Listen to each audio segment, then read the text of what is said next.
في بعض الاحيان كنت افتكر نفسي يعني إن مخي فيه حاجه، انا بشتغل كتير ليه؟ الناس ما بتشتغلش كتير كده. اكتشفت ان الشغل الكتير ده، عدد الساعات دي، ده مهم جدا علشان تنتج. الوقت بيعدي بسرعه جدا، الحياه بتجري بسرعه جدا، وانت فاكر ان هو كل حاجه ممكن بكره بكره. انا ما عنديش بكره، فبحاول بقول لك بحاسب، ممكن احاسب نفسي باليوم.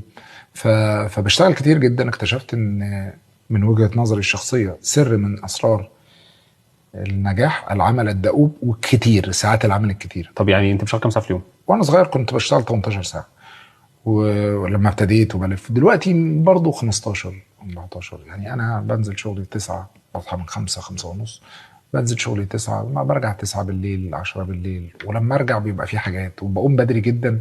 حتى لما بقوم بدري بقوم على كل الايميلات واشوف ايه اللي حصل، يعني لو في حاجة بره يعني. فبشتغل كتير.